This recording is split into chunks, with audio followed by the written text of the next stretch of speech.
2 Samuel chapter 16. And when David was a little past the top of the hill, behold, the servant of Mephibosheth met him with a couple of asses saddled, and upon them 200 loaves of bread, and 100 bunches of raisins, and 100 of summer fruits, and a bottle of wine. And the king said unto Ziba, What meanest thou by these? And Ziba said, The asses be for the king's household to ride on, and the bread and the summer fruit for the young men to eat, and the wine that such as be faint in the wilderness may drink. And the king said, And where is thy master's son? And Ziba said unto the king, Behold, he abideth at Jerusalem. For he said, Today shall the house of Israel restore me the kingdom of my father. Then said the king to Ziba, Behold, thine are all that pertained unto Mephibosheth.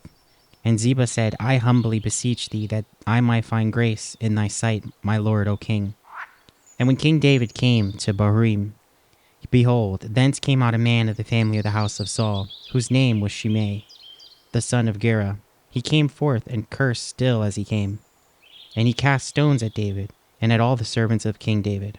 And all the people and all the mighty men were on his right hand and on his left. And thus said Shimei, when he cursed, Come out, thou bloody man, and thou man of Belial. The Lord hath returned upon thee all the blood of the house of Saul, in whose stead thou hast reigned. And the Lord hath delivered the kingdom into the hand of Absalom thy son. And behold, thou art taken in thy mischief, because thou art a bloody man. Then said Abishai the son of Zeruiah unto the king, Why should this dead dog curse my lord the king? Let me go over, I pray thee, and take off his head. And the king said, What have I to do with you, ye sons of Zeruiah? So let him curse, because the Lord hath said unto him, Curse David.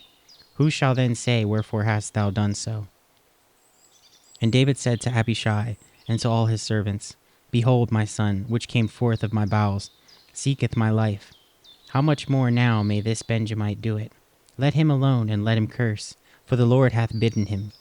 It may be that the Lord will look on mine affliction, and that the Lord will requite me good for his cursing this day. And as David and his men went by the way, Shimei went along on the hillside over against him, and cursed as he went, and threw stones at him, and cast dust. And the king and all the people that were with him came weary, and refreshed themselves there. And Absalom and all the people, the men of Israel, came to Jerusalem, and Ahithophel with him. And it came to pass, when Hushai the Archite, David's friend, was come unto Absalom, that Hushai said unto Absalom, God save the king, God save the king. And Absalom said to Hushai, Is this thy kindness to thy friend? Why wentst thou not with thy friend? And Hushai said unto Absalom, Nay, but whom the Lord and this people and all the men of Israel choose, his will I be, and with him will I abide. And again, whom should I serve? Should I not serve in the presence of his son, as I have served in thy father's presence? So will I be in thy presence. Then said Absalom to Ahithophel, Give counsel among you what we shall do. And Ahithophel said unto Absalom, Go in unto thy father's concubines, which he hath left to keep the house, and all Israel shall hear that thou art abhorred of thy father. Then shall the hands of all that are with thee be strong. So they spread Absalom a tent upon the top of the house, and Absalom went in unto his father's concubines in the sight of all Israel. And the counsel of Ahithophel, which he counseled in those days, was as if a man had inquired at the oracle of God.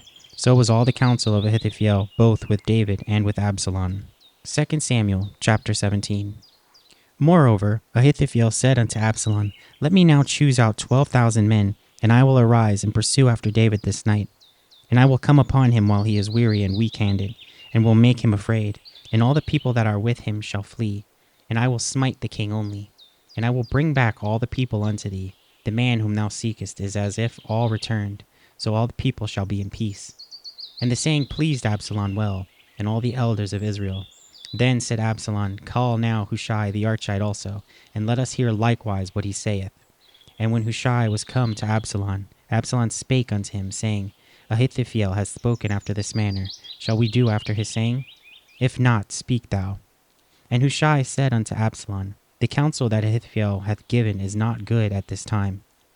For said Hushai, Thou knowest thy father and his men, that they be mighty men, and they be chafed in their minds, as a bear robbed of her whelps in the field. And thy father is a man of war, and will not lodge with the people. Behold, he is hid now in some pit, or in some other place. And it will come to pass, when some of them be overthrown at the first, that whosoever heareth it will say, There is a slaughter among the people that follow Absalom. And he also that is valiant, whose heart is at the heart of a lion, shall utterly melt. For all Israel knoweth that thy father is a mighty man, and that they which be with him are valiant men. Therefore I counsel that all Israel be generally gathered unto thee, from Dan even to Beersheba, as the sand that is by the sea for multitude, and that thou go to battle in thine own person. So shall we come upon him in some place where he shall be found, and we will light upon him as the dew falleth on the ground. And of him and of all the men that are with him there shall not be left so much as one. Moreover, if he be gotten into a city, then shall all Israel bring ropes to that city, and we will draw it into the river, and until there be not one small stone found there. And Absalom and all the men of Israel said, The counsel of Hushai the Archite is better than the counsel of Ahithophel, for the Lord had appointed to defeat the good counsel of Ahithophel, to the intent that the Lord might bring evil upon Absalom. Then said Hushai unto Zadok and unto Abiathar the priests, Thus and thus did Ahithophel counsel Absalom and the elders of Israel, and thus have I counseled. Now therefore send quickly and tell David, saying, Lodge not this night in the plains of the wilderness, but speedily pass over, lest the king be swallowed up, and all the people that are with him. Now Jonathan and Ahimaaz stayed in En-rogel, for they might not be seen to come into the city. And a wench went and told them, and they went and told King David. Nevertheless a lad saw them and told Absalom. But they went both of them away quickly, and came to a man's house in Bahurim, which had a well in his court, whither they went down. And the woman took and spread a covering over the well's mouth, and spread ground corn thereon, and the thing was not known. And when Absalom's servants came to the woman to the house, they said, Where is Ahimaaz and Jonathan? And the woman said unto them, They be gone over the brook of water. And when they had sought and could not find them, they returned to Jerusalem. And it came to pass, after they were departed, that they came up out of the well, and went and told King David, and said unto David, Arise, and pass quickly over the water, for thus hath Ahithophel counseled against you. And David arose, and all the people that were with him, and they passed over Jordan. By the morning light there lacked not one of them that was not gone over Jordan.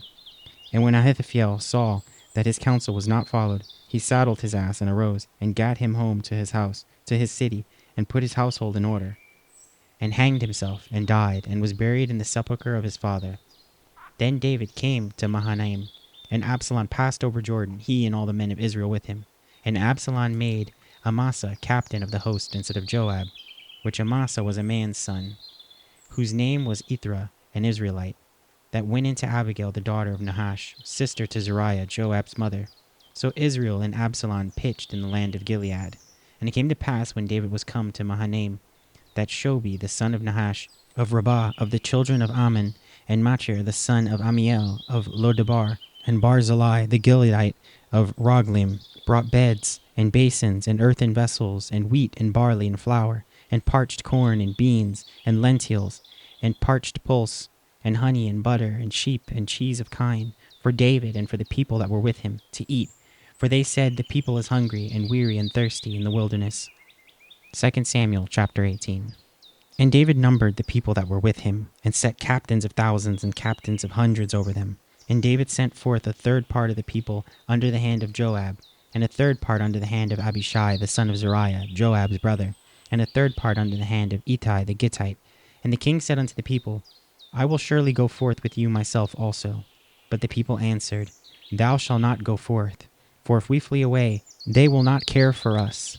Neither if half of us die will they care for us. But now thou art worth 10,000 of us. Therefore now it is better that thou succor us out of the city. And the king said unto them, What seemeth you best I will do. And the king stood by the gate side, and all the people came out by hundreds and by thousands. And the king commanded Joab and Abishai and Ittai, saying, Deal gently for my sake with the young man, even with Absalom. And all the people heard when the king gave all the captains charge concerning Absalom. So the people went out into the field against Israel, and the battle was in the wood of Ephraim, where the people of Israel were slain before the servants of David. And there was there a great slaughter that day of 20,000 men. For the battle was there scattered over the face of all the country, and the wood devoured more people that day than the sword devoured.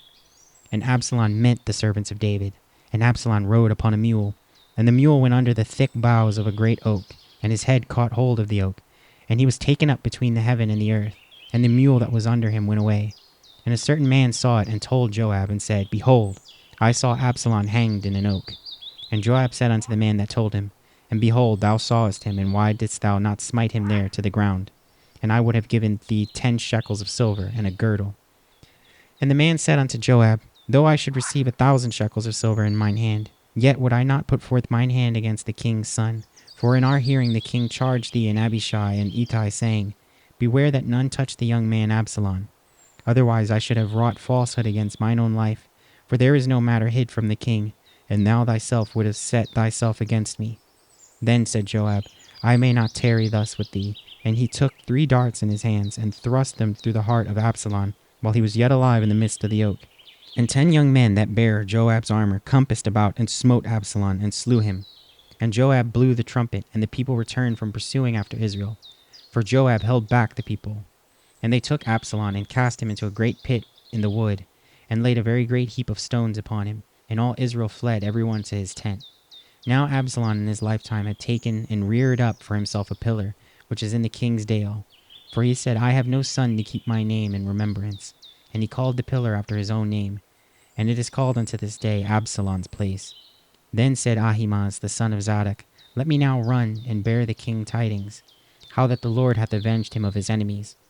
And Joab said unto him, Thou shalt not bear tidings this day, but thou shalt bear tidings another day. But this day thou shalt bear no tidings, because the king's son is dead. Then said Joab to Cushi, Go tell the king what thou hast seen. And Cushi bowed himself unto Joab and ran.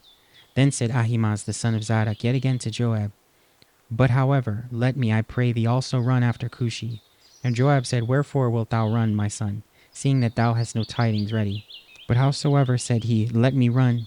And he said unto him, Run. Then Ahimaaz ran by the way of the plain, and overran Cushi. And David sat between the 2 gates, and the watchman went up onto the roof over the gate unto the wall, and lifted up his eyes and looked, and behold, a man running alone. And the watchman cried and told the king. And the king said, If he be alone, there is tidings in his mouth. And he came apace and drew near. And the watchman saw another man running. And the watchman called unto the potter, and said, Behold, another man running alone. And the king said, He also bringeth tidings. And the watchman said, Methinketh the running of the foremost is like the running of Ahimaaz the son of Zadok. And the king said, He is a good man, and cometh with good tidings. And Ahimaaz called, and said unto the king, All is well. And he fell down to the earth upon his face before the king, and said, Blessed be the Lord thy God, which hath delivered up the men that lifted up their hand against my lord the king. And the king said, Is the young man Absalom safe? And Ahimaaz answered, When Joab sent the king's servant, and me thy servant, I saw a great tumult, but I knew not what it was. And the king said unto him, Turn aside, and stand here. And he turned aside, and stood still. And behold, Cushi came. And Cushi said, Tidings, my lord the king, for the Lord hath avenged thee this day of all them that rose up against thee. And the king said unto Cushi, Is the young man Absalom safe? And Cushi answered, The enemies of my lord the king, and all that rise against thee to do thee hurt, be as that young man is. And the king was much moved, and went up to the chamber over the gate, and wept. And as he went, thus he said, O my son Absalom, my son Absalom, would God I had died for thee. O Absalom, my son,